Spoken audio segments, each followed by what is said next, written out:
كل واحد فينا بيجاهد في حاجة غير التاني. كل واحد فينا عنده ذنب معين بيسأل الله سبحانه وتعالى يا رب ساعدني وقويني ان انا اترك الذنب ده. بيجاهد نفسه وبيعافر انه يترك الذنب ده. بيصلي وبيصوم وبيجاهد في سماع الاغاني. بيصلي وبيصوم ما بيسمعش اغاني وبيجاهد في غض البصر. حافظة للقرآن وبتصوم وبتقيم الليل وبتجاهد في الحجاب الشرعي. واللي بيجاهد في الغيبة واللي بيجاهد في النميمة. كل واحد عنده ذنب معين بيجاهد انه يسيبه وبيسأل الله تعالى يا رب ساعدني وقويني ان انا اترك الذنب ده. لما تشوف حد بيعمل حاجة غلط وهو بينصح الناس او كذا او كذا، ده مش نفاق، ده بيجاهد نفسه انه يترك الذنب دوت.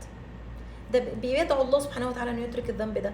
لما تلاقي حد بيعمل حاجة غلط انصحه ما بينك وما بينه، او اسال الله سبحانه وتعالى ليه الهدايه وليك الثبات انك ما بتعملش الحاجه دي. قول يا رب اهديني ويا رب ثبتني انا على طاعتك.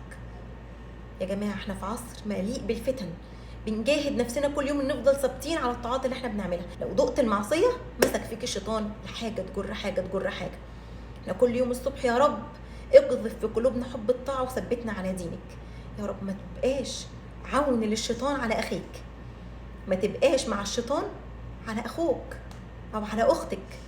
ما تروحيش تقعدي تعملي وتعايريها بالذنب اللي هي بتعمله، تقولي ازاي انت كذا وكذا وانت بتعملي وبتعملي. لا يا جماعه، لا يا جماعه، يا مقلب القلوب ثبت قلوبنا على دينك. يا رب اقذف في قلوبنا حب الطاعه وعنا يا رب على ترك المعاصي.